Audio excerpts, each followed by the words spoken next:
And so then, Rebecca, are you happy to continue? I am, yes. Yes. Absolutely. Shall I share my screen? Yes, please.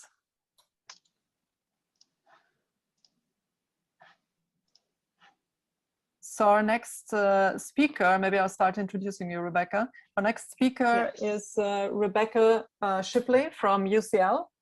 And she is the PI of the CHIMERA Mass in Healthcare Hub. And she will tell us a bit more about what CHIMERA is in a moment. I think you're still sorting out the full screen mode, yeah? Has it not come through? It's not full screen. I can still see the slides as well, the multiple slides.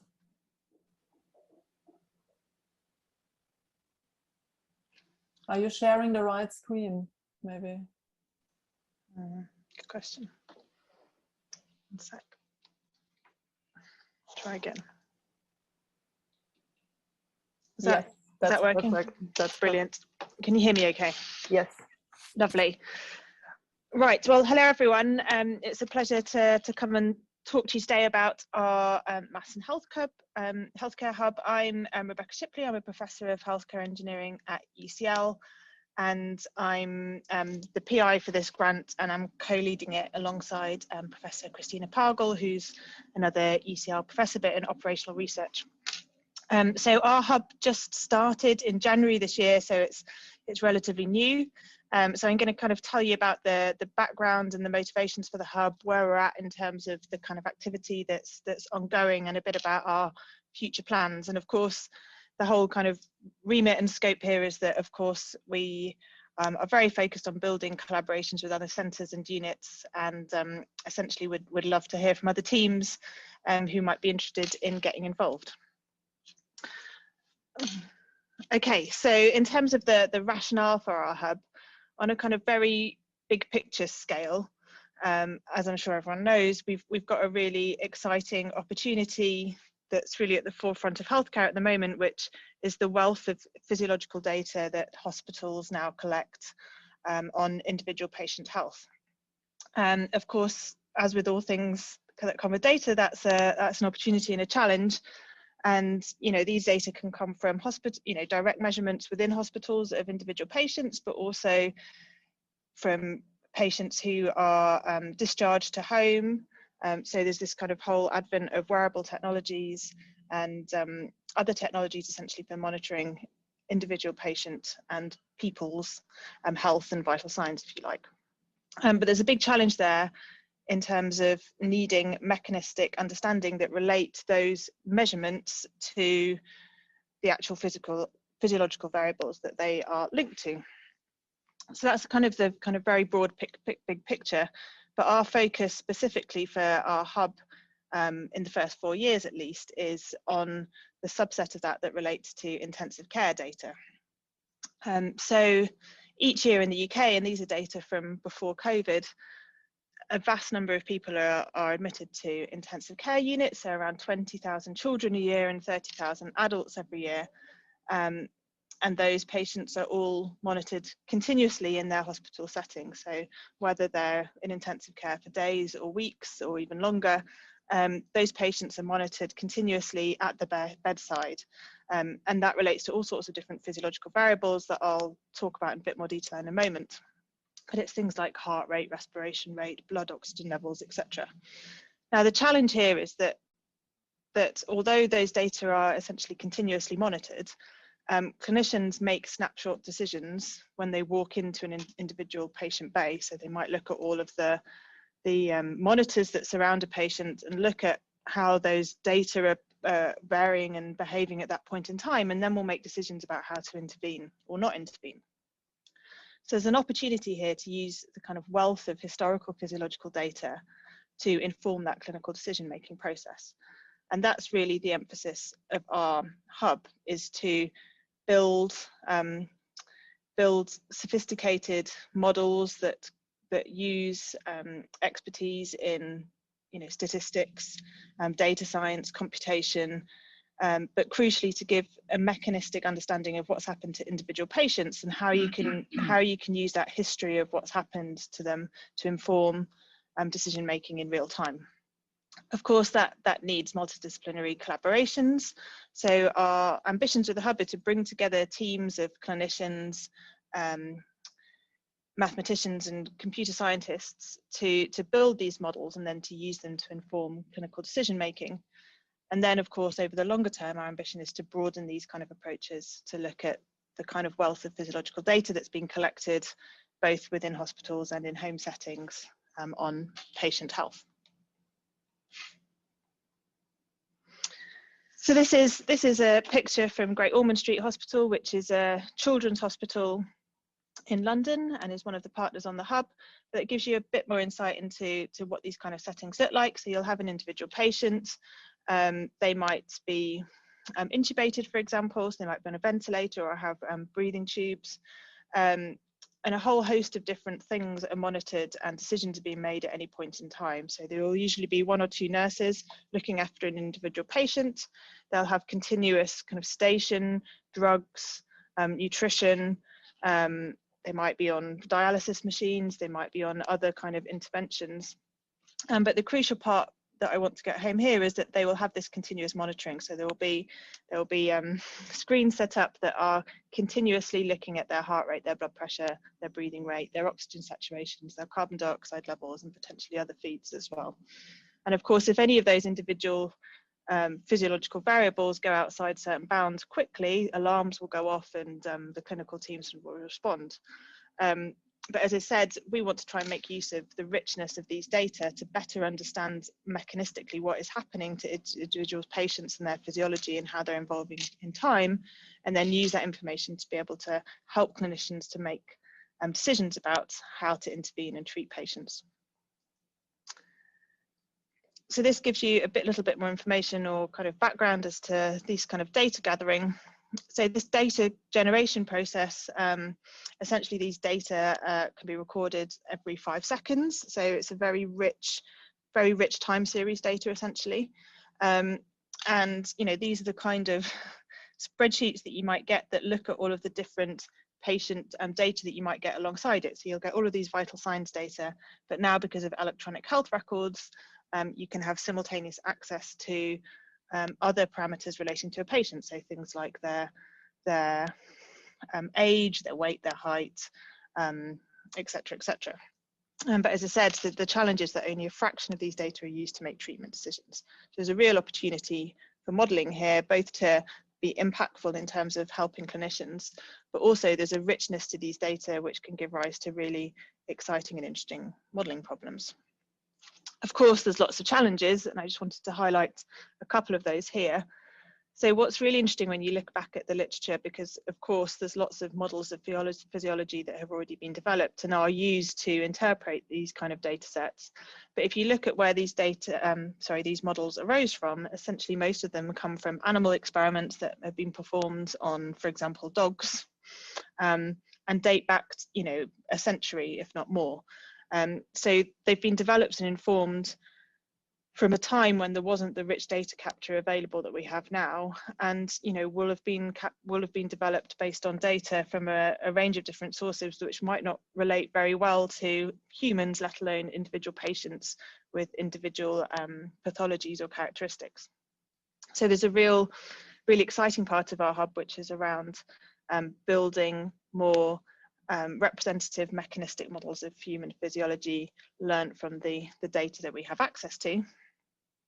The second major challenge with using these kind of data is that, as with all things biological, let alone patient focused, the data can be very noisy and there's many artifacts. So, you know, this is just one example which looks at 2 different blood pressure readings from an individual patient, and you can see that, you know, that essentially you need information from a clinician to be able to interpret this. So you can see that there's either been a data recording failure or there's been a withdrawal from the monitoring. So these patients are often in hospital for a long period of time, and there'll be lots of artifacts in the data that correspond to what's happened to them. You know, they might be taken off for imaging, or if it's a child, you might have to pull out one of the monitoring probes because they're crying, or, you know, different things can happen. So there's a lot of challenges with analysing, interpreting these kind of data, and certainly it needs clinical interpretation alongside the kind of mathematical and modelling analysis. But we've got lots of opportunity here, and this is really a lot of the rationale for why we brought together this hub. We've got really strong links with University College London Hospital and Great Ormond Street Hospital, and these are two big hospitals in London. Great Ormond Street has got 3 intensive care units that cover paediatric, neonatal and cardiac patients. Essentially, they cover babies and children up to 16 years old.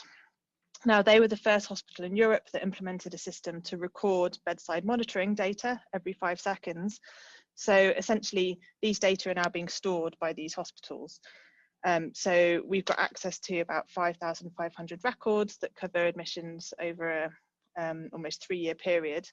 And it is access to these data that cover the whole duration of stay in intensive care for individual patients, which really presents this opportunity. Now, similarly, at University College London Hospital, that's an adult ICU, so it's a 35-bed ICU. And at UCLH, they were one of the founding partners of what's called the Critical Care Health Informatics Collaborative, which has basically stored over 45,000 individual patients' data streams from across 11 different adult ICUs. So again, it's the access to these data that really presents the massive opportunity for modelling and to use the modelling to have healthcare impact. And, you know, I think that that's one of the real motivating factors for all of the investigators involved in our hub, is that opportunity to try and use modelling tools to tackle really important questions in critical care. So things like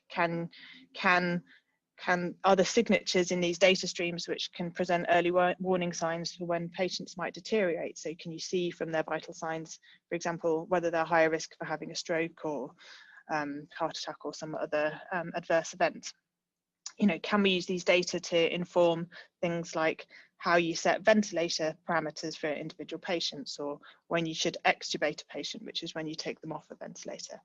And of course, a lot of these questions have been extremely pertinent in the last year because of COVID. So the motivations are as strong as they've ever been. So I think that kind of sets up our broad aims in general. So we obviously want to use these kind of real patient data that we have access to. We want to use those data to develop models of human physiology, using cutting edge approaches that span basically kind of statistical computation, mechanistic modeling, and computer sciences. We want to use those models to try and improve methods for patient treatment. And crucially, we're focused at the outset as a hub that spans UCL and the hospital partners that I've just mentioned, but we want to build a community and a kind of multi-sector hub that spans academic research, healthcare and industry collaborators focused on developing these kind of platforms and tackling these kind of clinical questions. So I'll talk a little bit about the structure of our hub. We've got 6 work packages.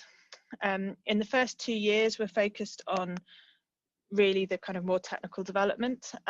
So work packages 1, 2, 3, which involves statistical learning from these clinical data, development of biomechanical models, and then machine learning methods for learning biophysical models based on these clinical data. Of course, those 3 work packages are iterative and work very closely together. And then in the second 2 years of the hub, we're very focused on broadening out the scope and engagement. So we're going to run lots of multidisciplinary workshops to bring in more academic, clinical and industry partnerships. We've got lots of flexible funding to resource new projects. And then alongside all of this, there's obviously a lot of work that we're doing and will be doing on things like data curation, the infrastructure ethics and open source sharing of the data and modelling platforms, as well as patient and public engagement. This is a bit of a summary of the team so far, although it's continuously evolving, but this is kind of where we are now. So our project partners are the Alan Turing Institute. I've already mentioned the hospital partners. There's University College London Hospital and Great Ormond Street Hospital, and then of course UCL. And then myself and Christina Pargel are co-leading it together. And we've got a really exciting, I think it's exciting anyway, team that spans the kind of technical aspects and the healthcare aspects. So we've got Mark Peters and Sam Ray, who are both from Great Ormond Street. So they're our paediatric intensive care specialists. And we've got Steve Harris, Ed Palmer and Claire Black, who are our adult intensive care specialists. So they're all based at University College London Hospital. And then in terms of the technical leads, we've got Simon Arridge, who's an expert in inverse problems. So he's leading on the machine learning work packages and components. We've got Nick Ovenden and Vanessa Diaz, who are both leading on together on the biomechanical models. And then Alex Diaz for the statistical learning and statistical analysis components alongside Gianluca Bao. And then we've got our teams, and we've gone through our recruitment processes. So we've got our PhD students and postdocs in place, but it's kind of continuously growing, which is really exciting. I thought I'd just give a little bit of insight into some of the work that's going on. So this is all obviously very preliminary, but gives you a bit of a flavour, hopefully, for some of the more, bit more of the detail of the modelling aspects. But as I said, one of the focuses that we have is on learning these models of physiology. So the data that we have access to are all of these vital signs data. So it's things like continuous monitoring or recorded every 5 seconds for things like respiratory rates and blood oxygen sats and blood volume, carbon dioxide temperature, blood pressure, etc. So the approach that we're taking. Rebecca, sorry, if you can wrap up in the next 1 or 2 minutes, that would be great. Absolutely, yeah. I've just got, I think, one more slide after this. Not at all. So, you know, the approach that we're taking is to develop lump parameter type models that describe the interaction between all of these different variables based on a kind of quite a rich literature in the physiological modeling space. And then the work that is ongoing at the moment is on, you know, learning relationships in those lump parameter models as well as individual parameters, and that's where the interaction between the different work packages happens. So in terms of where we are and where we're moving forward, the hub started in January. We have these multidisciplinary team meetings and we're looking at data infrastructure and ethics. We've set up a monthly seminar series, and that's got speakers now lined up for the rest of the year, and that's open to anyone. So if anyone's interested in coming and hearing more about what we're doing and the kind of work that's involved, then please do feel free. We've got a website and we've got a Twitter handle. And then, as I mentioned, a lot of the focus from year 2 onwards is on starting these kind of multidisciplinary workshops to support engagement from the modelling community much more broadly, and to look into resourcing new projects and initiatives. So thank you very much. Of course, we're extremely grateful to the EPSSE for funding us, and we've also got lots of funding commitments from other partners, including our hospitals and the Alan Turing Institute, and of course UCL. So thank you very much. Thank you so much, Rebecca. That's super, super exciting, and I can already see lots of possible connections between our centers. It's really interesting. I think there are already some questions. James, did you want to kick off? Yes, brilliant talk, Rebecca. Thank you so much. I just wondered how much of the real-time ICU data is being integrated into your EPIC electronic healthcare record system.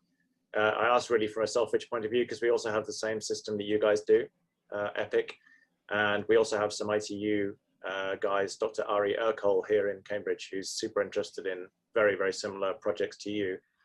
And quite often they have to use a separate sort of parallel system, one for integrating the ITU real-time data, and then they get other data from the electronic healthcare record rather than merging the two. I just wondered, how are you going to try and solve that problem, or are you going to ignore it and just have 2 streams of data?